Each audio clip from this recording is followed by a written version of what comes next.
ஹே hi guys, welcome back. நீங்கள் பார்த்துருக்கிறது voice over Tamil. நான் உங்கள் புவி. போன எபிசோடில் நம்ம ஹீரோக்கு அடிபட்டிருக்கோம், அதாவது ஹீரோயின் தள்ளி விட்டுருப்பாங்க, அது வரைக்கும் பார்த்தோம். இப்போ அதுலேருந்தே கண்டினியூ பண்ணுறோம்.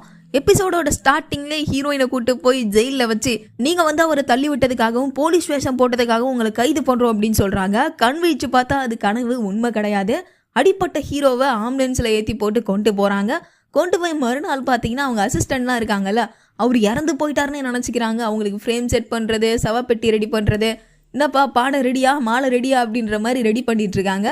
அப்போ ஹீரோ என்ன சொல்கிறாரு, டேய் நான் என்ன சாவலடா, அதுக்குள்ளே என்ன சாவடிச்சிடுவீங்க போல இருக்கு, உயிரோடு இருக்கவனுக்கு எதுக்குடா சவப்பெட்டி அப்படின்றாரு. அதுக்கப்புறம் தான் எல்லாருக்கும் தெரியுது அவருக்கு ஒன்றும் ஆகலை அப்படின்னு சொல்லிட்டு. என்ன ஆச்சு ஏதாச்சுன்னு கண் விழிச்சு கேட்கும் போது, அந்த பொண்ணு தான் சார் உங்களை இந்த மாதிரி அடித்து தூக்கி போட்டா அப்படின்னு சொல்கிறாங்க. ஆக்சுவலாக என்ன ஆயிருக்கு அப்படின்னு பார்த்தீங்கன்னா, தெரியாமல் தள்ளி விட்டுருப்பா, தெரியாமல் விழுந்துட்டு இருப்பாரு. இவங்க அசிஸ்டண்ட் என்னென்னவோ பில்டப் பண்ணி சொல்லவ அவ தான் தள்ளி விட்டா அப்படின்னு சொல்லிட்டு அவன் மேலே செம்ம கடுப்பில் இருக்காரு. இந்த நேரம் பார்த்து ஹீரோவோட ஃப்ரெண்ட் அங்கே வந்து, உங்களுக்கு விழா எலும்பு உடஞ்சிருச்சு, அதனால் உங்களால் ஏந்திருக்கவே முடியாது, ஒரு வாரத்துக்கு நீங்கள் ரெஸ்ட் எடுக்கணும் அப்படின்னு சொன்னதும் இப்போதான் அவங்க அசிஸ்டண்ட் எல்லாம் சொல்லிட்டு இருக்காங்க, அவள் எப்படிலாம் இவரை அடிச்சார் அப்படின்னு சொல்லிட்டு. இவனுங்களே ஒரு கற்பனை பண்ணி பேசிட்டு இருக்காங்க. ஹீரோ இதை நினைச்சிட்டு படுத்துட்டு இருக்கும் போது எடுத்து அவளை பத்தி எல்லாத்தையும் பாக்குறாரு. அவ நடிச்ச ஒரு வீடியோ பாக்குறாரு. ஒரு பிரபலமான ஒரு சேனல்ல அவ சின்ன சின்ன ரோல்லாம் பண்ணிட்டு இருக்கா. அப்ப அந்த வீடியோ பார்த்துட்டு இருக்கும்போது கரண்ட்ல அந்த இடத்துல உண்மையாலுமே அவ வந்த மாதிரி இருக்கு. அவ அப்படியே பாத்தீங்கன்னா பக்கத்துல உட்காந்து அந்த பபிள்ஸ் விட்டுட்டு இருக்க மாதிரி இருக்கு. இவருக்கு ஒண்ணுமே புரியலையோ, எப்படி நீங்க வந்த போன்ல பார்த்து நீ எப்படி இங்க வந்த அப்படின்னு சொல்லிட்டு அவகிட்ட பேசிட்டு இருக்காரு. ஆக்சுவலா அது வந்து அவருடைய கற்பனை மட்டும்தான். இப்ப ஒரு பபிள்ஸா இருக்கு இல்லையா, அந்த பபிள்ஸ்ல ஃபுல்லா அவளுடைய போட்டோ மாதிரி தான் தெரியுது. அவருடைய உருவம் மட்டும் தெரிஞ்சிட்டு இருக்கு. பக்கத்துல இருந்த அந்த ஸ்டிக் இருக்கு இல்லையா, அதை எடுத்து அந்த பபிள்ஸ் எல்லாம் அடிச்சு உடச்சிட்டு இருக்காரு. இவரால் ஏந்திரிக்கவே முடியாது, முதுகெலும்பு உடஞ்சு போச்சுன்னு சொன்னாங்க. ஆனா எப்படின்னு தெரியல, எழுந்து அவர் பாட்டு சராமரியா விளையாடிட்டு இருக்காரு. இந்த நேரம் பார்த்து ரியலாவே ஹீரோயின் அந்த இடத்துக்கு வராங்க. எதுக்காக வராங்க அப்படின்னு பாத்தீங்கன்னா, நம்மளாலதான் அவருக்கு அடிபட்டுச்சு, அவரை போய் பார்க்கணும் அப்படின்ட்டு தான் வராங்க. அந்த இடத்துல பபிள்ஸை பார்த்துட்டு அதான் லாஸ்ட் இருக்கிறது, அதையும் அடிச்சு உடச்சிடணும் அப்படின்னு சொல்லிட்டு அதுகிட்ட போகும்போது அவ கையில வச்சிருந்த உன்னை கீழே போட்டுட்டு அப்படியே கத்துறா. இப்போதான் தெரியுது ஒருவேளை இவ உண்மையாவே இருப்பாளோ அப்படின்னு சொல்லிட்டு கிட்ட போயிட்டு அவளுடைய முகத்துல கை வச்சு பாக்குறாரு. பாத்தீங்கன்னா உண்மையாலுமே அவ வந்திருக்கா. சரி உள்ளவா அப்படின்னு கூட்டிட்டு வந்ததுக்கு அப்புறமா தான் அவ ஒரு புரோட்டீன் மாதிரி ஒரு ஃபுட்டை கொடுக்குறா. இதை சாப்பிடுங்க, உடம்புக்கு ரொம்ப நல்லது, எலும்புக்கெல்லாம் ரொம்ப நல்லது அப்படின்னு சொல்லிட்டு அவளுக்கு கொடுக்குறா. உடம்புலாம் எப்படி இருக்கு இப்ப பரவாயில்லையா அப்படின்னு சொல்லிட்டு நல்லா விசாரிச்சுட்டு போவதான் வந்திருக்கா. இவங்க ஒரு பக்கம் இங்க பேசிட்டு இருக்கா, நம்மளுடைய பாச இந்த நிலைமைக்கு ஆளாக்கணும், அவளை நம்ம சும்மா விடக்கூடாதுரா அப்படின்னு சொல்லிட்டு ஹீரோவோடைய அசிஸ்டன்ட்லாம் இருப்பாங்கல்ல, அவங்களாம் அந்த பக்கம் பிளான் பண்ணிட்டு இருக்காங்க. நல்லா ஒர்க் அவுட் பண்ணிட்டு பிளான் பண்ணிட்டு இருக்காங்க. இன்னொரு பக்கம் ஹீரோயின் ஹீரோ கிட்ட ரொம்ப காமாவே பேசிட்டு இருக்கா. ஹீரோயின் வந்த வேலை முடிஞ்சிருச்சுன்னா அந்த ப்ரோட்டீன் பவுடரையும் அந்த கூலிங் கிளாஸ் அவர் மிஸ் பண்ணிட்டு வந்திருப்பாரு இல்லையா, அதையும் அவர்கிட்ட கொடுக்குறா. கொடுத்துட்டு உங்க உடம்பு எப்படி இருக்கு அப்படின்னு சொல்லும் போது, சார் உடம்புலாம் நல்லா தட்டி தட்டி காமிக்கிறாரு, பார்த்து எவ்வளோ ஹெல்த்தியா இருக்கான், ஹெல்த்தியா தான் இருக்கான், ஒன்றும் பிரச்சனை இல்லை அப்படின்னு சொல்லிட்டு சரி நான் கிளம்புறேன் அப்படின்னும் போது அவருடைய பேக்கோட ஜிப்பை பூட்டாமே இருக்கா. அதுல இருந்து எல்லாமே கீழே கொட்டிடுது. எல்லாத்தையும் எடுத்து பேக்ல வச்சுட்டு கிளம்பும் போது வெளியில சாரோடைய அசிஸ்டன்ட்லாம் வந்துடுறாங்க, ஹீரோடைய அசிஸ்டன்ட்லாம் வந்துடுறாங்க. வந்த உடனே இவன் உள்ள இருந்தா என்ன பண்ணுவாங்களோ ஏது பண்ணுவாங்களோ, எங்கடா ஒளிய வைக்கிறது அப்படின்னு சொல்லிட்டு கபோர்ட்லாம் திறந்து பாக்குறாரு. பட் எங்கேயுமே ஒளி வைக்க முடியல. வெளியே இருந்து நான் உள்ள வரட்டுமா அப்படின்னு சொல்லிட்டு அசிஸ்டன்ட்லாம் கேட்டுட்டே இருக்காங்க. பாய்ஸ்லாம் உள்ள வர்றதுக்குள்ள இவங்களை ஏதாவது பண்ணணும் அப்படின்னு சொல்லிட்டு பெட்ல படுக்க வச்சு பெட்ஷீட் போத்தி அந்த பெட்ஷீட் மேலே இவர் ஏறி படுத்துக்கிறாரு. இப்போ எல்லாரும் உள்ள வந்தவொடனே என்ன சொல்றாங்க, சார் அந்த பொண்ணு உங்களை திட்டம் போட்டு தான் இந்த மாதிரி பண்ணியிருக்கா, அவளை சும்மா விடக்கூடாது, அவளை போலீஸ் ஸ்டேஷனில் கம்ப்ளைண்ட் பண்ணி அவளை வேற லெவலில் பிரிச்சு மேயும் அப்படி இப்படின்னு என்னன்னோ இவங்க சொல்லிட்டு இருக்கும் போது, அதெல்லாம் அப்புறமா பார்த்துக்கலாம், எனக்கு உடம்பு முடியல, வெளியில போங்கன்னு எவ்வளோ சொல்லிட்டே இருக்காரு. ஆனால் அவங்க பேசிக்கிட்டே தான் இருக்காங்க. லாஸ்ட்டாக பார்த்தீங்கன்னா அந்த பெட்ஷீட் எடுத்து இவன் மேலே போத்துறதுக்காக வராங்க. அப்படியே ஹீரோ பதறாரு, எதுக்கு அந்த பெட்ஷீட் எடுக்கிற அப்படின்னு சொல்லிட்டு. ஒன்றும் இல்லை, உங்கள் மேலே போத்தி விட்டு தான் வந்தேன் அப்படின்னும் போது, நீ போனா பார்த்துக்கிறேன், ஒரு விஷயம், அந்த பொண்ணு ரொம்ப கெட்டவெல்லாம் கிடையாது, அவன் மேலே மிஸ்டேக் எதுவும் கிடையாது அப்படின்னு சொல்கிறாரு. அதெல்லாம் அப்புறமா பேசிக்கலாம், நீங்கள் ரெஸ்ட் எடுங்க சார் அப்படின்னு சொல்லிட்டு எல்லாரும் வெளியில் போகிறாங்க. எல்லாரும் போனதுக்கு அப்புறமா ஹீரோயின் பெட்ஷீட்லேருந்து வெளியில் வந்து பார்த்தா ஹீரோவும் ஹீரோயினும் ஒரே பெட்டில் ஒன்றா நெருக்கமாக படுத்துட்டு இருக்காங்க. ரெண்டு பேரும் பட்டுன்னு எழுந்து எட்ட வந்து, சார் நான் கிளம்புறேன் அப்படின்னு சொல்லிட்டு ஹீரோயின் கிளம்புறா. கொஞ்ச நேரத்தில் அவளுக்கு ரொம்ப நர்வஸ் ஆயிடுச்சு. ஏன்னா ஒரு பெட்டில் ரெண்டு பேர் இருக்காங்கல்ல, அதனால அவளும் கிளம்பி வெளியில் போயிடுறான். எங்கே போகிறான் அப்படின்னு பார்த்தீங்கன்னா அவள் ஃப்ரெண்டு கிட்ட தான் போகிறான். ஹீரோக்கு ஒரு மாதிரி ஆயிடுச்சு, என்னடா ஒரு பொண்ணு நம்மளை வந்து பார்த்து நம்ம கூட ஒன்றா பெட்டில் படுத்துட்டு இருந்தாலே அப்படின்னு சொல்லிட்டு நர்வஸில் உட்காந்துட்டு இருக்காரு. அவள் ஃப்ரெண்டு கிட்ட போய் பேசிட்டு இருக்கும் போது ஒரு வீடியோ நோட்டிஃபிகேஷன் வருது. ஆக்சுவலாக ஒரு சேனலில் ஒர்க் பண்ணுறா இல்லையா, சின்ன சேனல், அந்த ப்ராடக்ட்லாம் சேல் பண்ணுற சேனலில் அங்கேருந்து ஒரு வீடியோ அப்லோட் பண்ணியிருக்காங்க. என்ன வீடியோ அப்படின்னு பார்த்தீங்கன்னா, அந்த சந்தைக்கு சேல் பண்ண போயிருப்பால, அங்கே ஒரு பிரச்சனையாக இருக்கும்.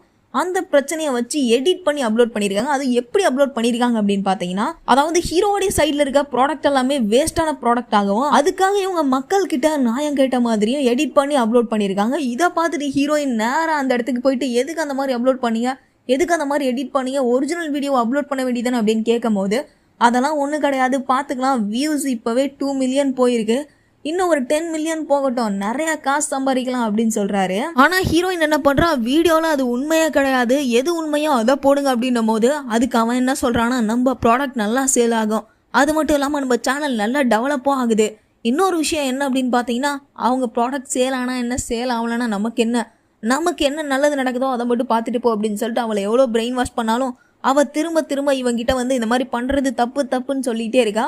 இவ இங்க சண்டை போட்டுட்டு இருக்கும் போது அந்த வீடியோ தீயா பரவிட்டு இருக்கு. நேரா ஹீரோ가 அந்த நோட்டிபிகேஷன் போது அந்த வீடியோ பாக்குறாரு. இப்ப ஹீரோட ஃப்ரெண்ட் இருக்கும் இல்லையா, அந்த ஆபீஸ் இருப்பாங்களே, அந்த ஆபீஸ்லயும் பாக்குறாங்க. ஹீரோட ஃப்ரெண்டு வந்தோடனே இவருக்கு தெரியாம மறைக்கலாம் அப்படின்னு நினைக்கிறாங்க. அவர் என்ன அப்படின்னு கேட்டு அதையும் பாக்குறாரு. இப்போதான் எல்லாருக்கும் தெரிய வருது, அந்த வீடியோவில் ஏதோ எடிட் பண்ணி போட்டிருக்காங்க அப்படின்னு சொல்லிட்டு எல்லாருக்கும் அந்த வீடியோ தீயா பரவுது. அந்த வீடியோ கீழே இருக்க கமெண்ட் எல்லாம் பார்த்தீங்கன்னா இவங்களோட ப்ராடக்ட்டை பற்றி கழுவி ஊத்துறாங்க. இப்போ ஹீரோயின் கூட ஒர்க் பண்ணுற அந்த லேடிஸ்லாம் இருப்பாங்கல்ல, அவங்க கூட ஒர்க் பண்ணுற பொண்ணுங்க, அவங்களாம் வந்து ஹீரோயினை பற்றியே தப்பாக பேசுகிறாங்க. காசுக்காக எப்படிலாம் நடிச்சிருக்கா பாரு அப்படின்ற மாதிரி. அப்போ அவங்க உள்ளே போயிட்டு இந்த வீடியோ அப்லோட் பண்ணது எனக்கே தெரியாது அப்படின்ற மாதிரி சொல்கிறாங்க. உனக்கு தெரியாமல் எப்படிமா அப்லோட் ஆகும், இதென்ன எருமை ஏரோப்ளைன் ஓட்டுது அப்படின்ற கதையை எங்கள்கிட்ட கதை விட்டுட்டு இருக்கு அப்படின்னு சொல்லிட்டு கோச்சிட்டு போயிடுறாங்க. ஹீரோயின் வீட்டுக்கு வந்து அந்த கமெண்ட்லாம் பார்க்குறாங்க. சில பேர் ஹீரோயினுக்கு அகைன்ஸ்டாக பேசுகிறாங்க, சில பேர் அந்த ப்ராடக்ட்டுக்கு அகைன்ஸ்டாக பேசுகிறாங்க. அந்த கமெண்ட்லாம் பார்த்து செம்ம மூட் ஆஃப் ஆகுறாங்க. இப்போ சீனை கட் பண்ணி இங்கே ஒரு கேங்ஸ்டர் இருப்பான் இல்லையா, அதாவது நம்ம ஹீரோ லாயர் தேடிட்டு இருப்பானே, அந்த கேங்ஸ்டர் கிட்ட அந்த வீடியோ சிக்குது. அவன் அந்த வீடியோவை பார்த்தோன்னே அவனுக்கு ரொம்ப சந்தோஷமாயிடுது. இவனுக்கு ப்ராடக்ட்டும் போது இவனுக்கு நம்மளை தேடி கண்டுபிடிச்சிருவானுங்கன்னு பார்த்தா கடைசியில் பார்த்தா இவனுக்கு நாசமாக போயிடுவானுங்க போல இருக்கு. இந்த ஒரு வீடியோ போதும் இவனுங்களை அடிச்சு தூக்கிறதுக்கு அப்படின்ற மாதிரி அவன் செம்ம ஹாப்பியில் இருக்கான். ஏன் அப்படின்னு பார்த்தீங்கன்னா, இவன் பண்ணுற தப்ப எல்லாத்தையும் நம்ம ஹீரோ தான் தட்டி கேட்டுட்டு இருப்பாரு. அதை தடுக்கிறதுக்கு இதுக்கப்புறம் வேற யாரும் இருக்க மாட்டாங்க அப்படின்னு சொல்லிட்டு அவன் ஒரு பக்கம் ஹாப்பியா இருக்கான். சீனை கட் பண்ணா நம்ம ஹீரோட அசிஸ்டன்ட்லாம் இருக்காங்களா, அவங்க எல்லாரும் ஹாஸ்பிட்டலுக்கு வந்து அன்னைக்கு கூட நான் எவ்வளோ சொன்னா நீங்க கேட்கல பாத்தீங்களா, அவ இந்த மாதிரி ஒரு வேலையை பார்த்து விட்டா அப்படின்னும் போது இப்போ ஹீரோ என்ன கேட்கிறாருன்னா, கண்டிப்பா அவளோட சேனல்ல தான் அப்லோட் ஆயிருக்கு அப்படின்னு கேட்கும் போது, ஆமா அவளுடைய பேர் போட்டு அவளோட அஃபிஷியலான சேனல்ல தான் அப்லோட் ஆயிருக்கு அப்படின்னு சொல்றாங்க. ஆக்சுவலாக உண்மை என்ன அப்படின்னு பார்த்தீங்கன்னா, அவளுடைய பேர் மட்டும்தான் போட்டிருக்கு. அதை ஹேண்டில் பண்ணுறது அந்த ஆஃபீஸில் இருக்க அந்த நம்பர்ஸ் தான் ஹேண்டில் பண்ணுறாங்க. அவங்க அசிஸ்டன்ட் எல்லாருமே வந்து சம கடுப்பில் இருக்காங்க. அவங்க அந்த ப்ராடக்ட்டை வச்சு தான் முன்னேறணும் அப்படின்னு நினச்சிருப்பாங்க. அது ஒரு நல்ல ப்ராடக்ட்டு கூட, பசங்களுக்கு சுவையான ஒரு இனிப்பை கொண்டு போய் சேர்க்குற டார்கெட்டில் தான் அவங்க இருந்திருப்பாங்க. இதை பற்றி ஹீரோட ஃப்ரெண்டு அவங்க ஆஃபீஸில் இருக்க நம்பர்ஸ் கிட்ட பேசுகிறாங்க. ஆனால் அவர் ஃப்ரெண்டு என்ன பண்ணுறாரு அப்படின்னா, ஹீரோயினுக்கு சப்போர்ட் பண்ணியே பேசுகிறாரு. அவங்க ஆஃபீஸில் இருக்க அவங்க ஆஃபீஸ் ஸ்டாஃப்லாம் என்ன இவன் அவனுக்கு சப்போர்ட் பண்ணியே பேசுகிறானே அப்படின்ற மாதிரி பார்க்குறாங்க. ஆனால் இவனுக்கு ஹீரோயின் மேலே ஒரு கண்ணு தான். இந்த விஷயம் போயிட்டு இருக்க ஹீரோவும் ஹீரோட ஃப்ரெண்டும் சேர்ந்து அந்த ஆஃபீஸ்க்கே நேராக போகிறாங்க. நேராக போயிட்டு யார் இந்த மாதிரி ஒரு மிஸ்டேக் பண்ணுது அப்படின்னு கேட்டுட்டு அங்கே இருக்க மேனேஜரை கூப்பிட்டு அந்த மேனேஜர் கிட்ட தனியாக பேசுகிறாங்க. பேசும்போது என்ன சொல்கிறாங்க அப்படின்னா, ஆல்ரெடி உங்கள் லாயர் இல்லையா, அதனால் எங்கள் ப்ராடக்ட்டை நீங்கள் தப்பாக ப்ராடக்ட் பண்ணதுக்காகவும் எங்களை தேவையில்லாமல் வீடியோ எடுத்து போடுறதுக்காகவும் யாருக்கும் தெரியாமல் எங்கள் வீடியோ யூஸ் பண்ணது உங்களை 10 வருஷத்துக்கு ஜெயில போட முடியும் அப்படின்னு சொல்லிட்டு லா பேசுறாங்க. இப்படி லா பேசும்போது அந்த ஆப்போசிட்ல இருக்க மேனேஜர் என்ன பண்றான் அப்படின்னா, இது எங்க தப்பே கிடையாது, அந்த பொண்ணு தான் இந்த மாதிரி எடிட் பண்ணி போட்டுட்டா அப்படின்னு சொல்லிட்டு நம்ம ஹீரோயின் மேல குறை சொல்றாங்க. ஹீரோவும் என்ன சொல்றாரு, நான் அவங்க மேல கேஸ் கொடுக்கல, எதுவும் பண்ணல, ஆனா அந்த வீடியோவை மட்டும் ரிமூவ் பண்ணுங்க அப்படின்னும் போது அவனும் நான் ரிமூவ் பண்ணிடுறேன் அப்படின்ற மாதிரி ரிக்வஸ்ட் பண்ணி கேட்கறான்.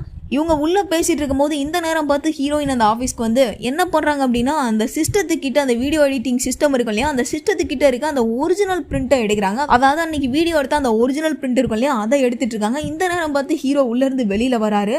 இவங்களை பார்த்துட்டு எதுவுமே சொல்லல, கோவப்படலை, ஒரு பாட்டு போயிடுறாரு. இவன் என்னன்னா இப்படி போறானே அப்படின்னு சொல்லிட்டு ஹீரோயின் குடுகுடுன்னு எழுந்து அவன் பின்னாடி ஓடி, உன்கிட்ட ஒரு நிமிஷம் பேசணும், இது என்னோட தப்பு இல்லை, என்னை மன்னிச்சிருங்க அப்படின்னு சொல்லும் போது, இந்த வீடியோ அப்லோட் பண்ணதே எனக்கு தெரியாது அப்படின்னு சொல்றான். அதுக்கு ஹீரோ என்ன சொல்றாரு அப்படின்னா, உனக்கு பணம் தான் வேணும்னு கேட்டிருந்தா நான் எவ்வளோ வேணா கொடுத்துருப்பேன், எங்களோட உழைப்பு எல்லாத்தையும் நீ வீணாக்கிட்ட, அந்த ப்ராடக்டை நாங்கள் உருவாக்கி சேல்ஸ் பண்ணுறதுக்கு எவ்வளோ நாள் ஆச்சு தெரியுமா, எங்ககிட்ட இத்தனை பேர் வேலை பார்க்குறாங்க, என்னோட கீழே ஒர்க் பண்ணுற எல்லாருக்கும் ஃபேமிலிஸ் இருக்குது, அவங்களுக்குலாம் இன்கம் வரலன்னா என்ன பண்ணுவாங்க, காசு வேணும்னா என்ன வேணா பண்ணுவியா அப்படின்னு சொல்லிட்டு ஹீரோயினை பார்த்து ரொம்ப கேவலமா பேசிட்டு அங்கிருந்து போயிடுறாரு. நைட் ஆயிடுச்சு, ஹீரோயின் வீட்டுக்கு போறாங்க. போயிட்டு இருக்கும் போது அந்த மெசேஜ் அந்த கமெண்ட்ஸ் எல்லாம் பார்த்துட்டே இருக்காங்க. அவங்க ப்ராடக்டே பேன் பண்ணிட்டாங்க அப்படின்னு சொல்லிட்டு மெசேஜ் வருது, அதாவது நோட்டிபிகேஷன் வருது. அதையும் பார்த்துட்டு போயிட்டு இருக்கும்போது நிறைய கடையில இருந்து அவங்களோட ப்ராடக்ட்லாம் தூக்கி வெளியில போடுறாங்க, அதாவது ரிட்டர்ன் பண்றாங்க. இதை பார்த்துட்டு ஹீரோவோடைய ஃப்ரெண்ட் இருக்கார்ல, அவர் போயிட்டு ஹீரோ கிட்ட சொல்றாரு, இந்த மாதிரி எல்லா கடையில இருந்து நம்ம ப்ராடக்ட்டை ரிட்டர்ன் பண்றாங்க, வேணான்னு சொல்றாங்க அப்படின்னும் போது, வேற வழி இல்லை, எல்லாத்தையும் ரிட்டர்ன் வாங்கி வச்சுக்கோங்க, வாங்கி வச்சுட்டு அவங்கள்ட்ட வாங்கின காசு ரிட்டர்ன் கொடுங்க அப்படின்னு சொல்றாரு.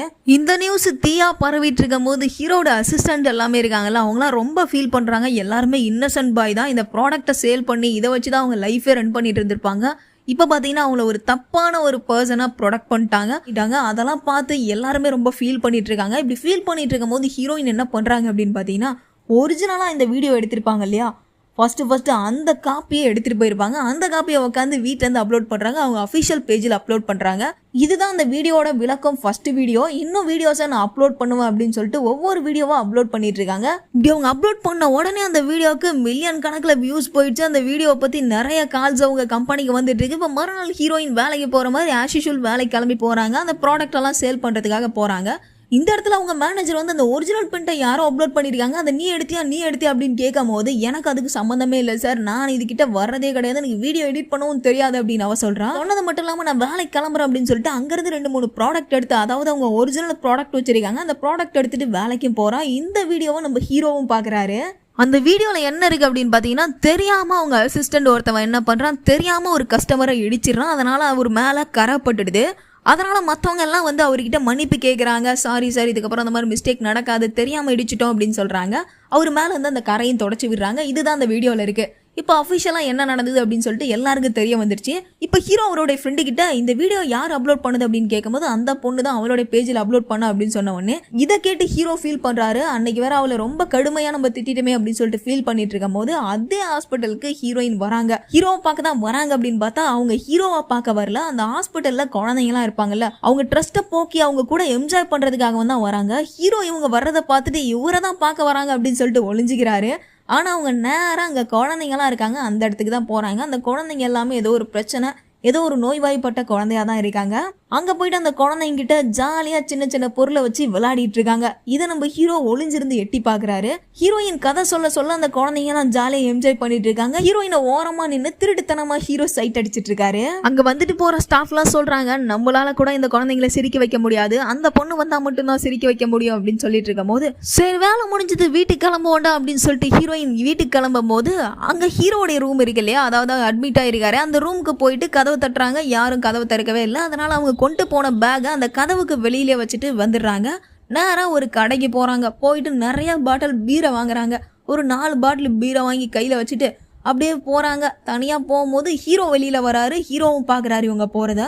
நேராக போயிட்டு அங்கே ஒரு சிட்டிங் பெஞ்ச் இருக்குங்க. தனியாக யாருமே இல்லை. தனியாக அந்த பெஞ்சில் உட்காந்து பீரா ஓப்பன் பண்ணி குடிச்சிட்டு இருக்காங்க. ரைட் சைடில் பார்த்தீங்கன்னா ஒரு கட்டோடு கிழிஞ்சு போயிருக்கு. அங்கேருந்து யாரோ பார்க்குற மாதிரி இருக்குது. யாருன்னு பார்த்தா நம்ம ஹீரோ தான். அந்த ஹாஸ்பிட்டலில் போட்டிருக்க அந்த ட்ரெஸ்ஸை போட்டுட்டு ஒரு பீர் பாட்டிலை கையில் வச்சுட்டு நிற்கிறாரு. இப்போ கிட்ட வந்து என்னாச்சு அப்படின்னு கேட்கும்போது, சும்மா ட்ரெஸ்ட்டாக இருந்தது, அதான் வெளியில் வந்தேன் அப்படின்னு அவர் சொன்னதும் நம்ம ஹீரோயின் அவர்கிட்ட மன்னிப்பு கேட்குறா. அதுக்கு ஹீரோவும் மன்னிப்பு கேட்குறாரு. நான் அன்றைக்கி அந்த மாதிரிலாம் பேசியிருக்க கூடாது அப்படின்னு அவர் சொல்ல, நீங்கள் பேசினது ஒன்றும் பிரச்சனை இல்லை, என்னால் தான் உங்களுக்கு உடம்பு சரியில்லாமல் போச்சு, என்னால் தான் உங்களுக்கு அடிபட்டுச்சு அப்படின்னு சொல்லிட்டு ஹீரோயின் மன்னிப்பு கேட்க, மாற்றி மன்னிப்பு கேட்க, அப்படியே நம்ம ஹீரோயின் டைம் ஆச்சு நான் கிளம்புறேன், பஸ் ஸ்டாண்ட் ரொம்ப தூரம் இருக்குது அப்படின்னு சொல்லிட்டு அங்கேருந்து கிளம்புறாங்க. ஹீரோ ஹாஸ்பிட்டலுக்கு போயிட்டு அவங்க ஒரு பேக் வச்சிருப்பாங்கல்ல, அந்த பேக் ஓப்பன் பண்ணி பார்த்தா அந்த பேக்குள்ளே ஒரு ஆப்பில் ஒரு லெட்டர் இருக்குது. அந்த லெட்டரில் என்ன எழுதியிருக்கு அப்படின்னு பார்த்தீங்கன்னா, அந்த வீடியோ நான் அப்லோட் பண்ணலை, அந்த வீடியோ அப்லோட் பண்ணதே எனக்கு தெரியாது, என்னை தயவு செஞ்சு மன்னிச்சிருங்க அப்படின்னு எழுதியிருக்கேன். இப்போ ஒரிஜினல் வீடியோவாக நான் அப்லோட் பண்ணியிருக்கேன். அதை பார்த்துட்டு எல்லாருமே உங்கள் மேலே தப்பு இல்லை அப்படின்னு புரிஞ்சுப்பாங்க. ஒன்ஸ் அகைன் திரும்ப சாரி அப்படின்னு சொல்லிட்டு அந்த லெட்டரில் எழுதியிருக்கு. மறுநாள் பார்த்தீங்கன்னா ஹீரோயின் அவங்க ஃப்ரெண்டுக்கிட்ட ஃபோன் பண்ணி சொல்லிக்கிட்டே, எல்லா பிரச்சனையும் முடிஞ்சிச்சு, இதுக்கப்புறம் நமக்கு எந்த பிரச்சனையும் கிடையாது, இதுக்கப்புறம் நான் நிம்மதியாக வாழ போகிறேன் அப்படின்னு சொல்லிட்டே வராங்க. இப்படி வந்துட்டு இருக்கும்போது ஒரு ரோடு கிராஸ் பண்ணலாம் அப்படின்னு சொல்லிட்டு நிற்கிறாங்க. ஆப்போசிட்ல பாத்தீங்கன்னா ஹீரோட ஃப்ரெண்டு நிக்கிறாரு. ஹீரோட ஃப்ரெண்டுக்கு நம்ம ஹீரோயின் மேல ஒரு கண்ணு தான். ஹீரோயினும் அவர் அப்படியே பாக்குறாங்க. ஏன்னா ஹீரோ கூட இருப்பான்ல, அதனால ஒரு மாதிரி பாக்குறாங்க. அவர் வந்து நம்ம ஹீரோயினை ஒரு மாதிரி சைட் அடிக்கிற மாதிரியே பாத்துட்டு இருக்காரு. இப்ப 2 பேரும் ரோடு கிராஸ் பண்றாங்க. இப்ப அவர் நடுவுலயே நின்றுட்டு அவங்க கிட்ட பேச வராங்க. பட் ஹீரோயின் வேகமா எங்கேயோ கார் டாக்ஸி பிடிச்சி ஓடுறாங்க. மேல பாத்தீங்கன்னா போர்ட்ல என்ன இருக்கு அப்படின்னு பாத்தீங்கன்னா, ஹெட்லைன்ல குழந்தைங்கலாம் ஒரு பாலை குடிச்சு ஹாஸ்பிட்டல்ல அட்மிட் ஆயிருக்காங்க அப்படின்னு இருக்கு. அது எந்த பால் அப்படின்னு பாத்தீங்கன்னா, ஹீரோயின் கையில ஒரு பச்சை கலர் பாட்டிலை வச்சு எல்லாருக்கிட்டையும் ப்ரொமோட் பண்ணிட்டு இருப்பால, அதை குடிச்சுதான் மயக்க வாந்தியில நிறைய பேர் ஹாஸ்பிட்டல்ல அட்மிட் ஆயிருக்காங்க அப்படின்னு இருக்கு. இந்த நியூஸை பார்த்த உடனே இவங்க வேகமா எங்க போறாங்க அப்படின்னு பாத்தீங்கன்னா, லாஸ்டா அந்த ஹாஸ்பிட்டல் இருக்கு இல்லையா, அங்க போயிட்டு தான் ப்ராடக்டை ஒரு குழந்தைகிட்ட கொடுத்துருப்பாங்க. அங்கதான் வேகமா போறாங்க. வேகமா போனா அந்த இடத்துல நம்ம ஹீரோவும் இருக்காரு. இப்பதான் அங்கிருந்து டிஸ்சார்ஜ் ஆகி வீட்டுக்கு போறாரு. ஹீரோயின் உள்ள போறாங்க. ஹீரோ வெளியில வராரு. வேகமா ஹீரோயினால ஸ்டெப்ஸ் ஏறவே முடியல. ஏறி போயிட்டு பார்த்தா அந்த குழந்தை அந்த ப்ராடக்டை சாப்பிடல. ஏற்கனவே அந்த குழந்தை நோய்வாய்ப்பட்ட குழந்தை. திரும்ப இந்த ப்ராடக்டை சாப்பிட்டு எதோ ஆயிடுமோ அப்படின்னு சொல்லிட்டு தான் வேகமாக போவாங்க. போனால் அந்த ப்ராடக்ட் அவனுக்கு பின்னாடி இருக்குது. அதை அவங்க எடுத்துகிட்டு வந்துடுறாங்க. வரும்போது பார்த்தீங்கன்னா ஏகப்பட்ட குழந்தைங்க வந்து ஹாஸ்பிட்டலில் அட்மிட் ஆகிட்டே இருக்காங்க. இந்த ப்ராடக்டை சாப்பிட்டு அட்மிட் ஆகிட்டே இருக்காங்க. அதனால் அந்த குழந்தைங்களுக்குலாம் என்ன ஆச்சு அப்படின்னு சொல்லிட்டு அங்கே பார்க்க போகும்போது அங்க இருக்க ஒரு பேரண்ட் என்ன பண்றாங்க, நீ தானே இந்த ப்ராடக்ட்டை விளம்பரம் பண்ண, நீ தானே குழந்தைங்களுக்கு எதுவும் ஆகாதுன்னு சொன்ன அப்படின்னு சொல்லிட்டு எல்லாரும் அவளை பிடிச்சி திட்டுறாங்க. இப்போ எல்லாரும் என்ன பண்றாங்க, அந்த ப்ராடக்ட்டை தூக்கிட்டு வந்து அவன் மேலே வீசுறாங்க. இந்த நேரம் பார்த்து ஹீரோ அந்த இடத்துல வந்து என்ட்ரி கொடுக்குறாரு. இவ அழுதுகிட்டே கீழே உட்காந்துட்டு இருக்கும் போது ஹீரோ அங்கே போயிட்டு ஒன்றும் பிரச்சனை இல்லை, நீ கண்ணு மூடி பத்துன்னு அப்படின்னு சொல்றாரு. அப்படியே இந்த எபிசோட முடிச்சிடுறாங்க.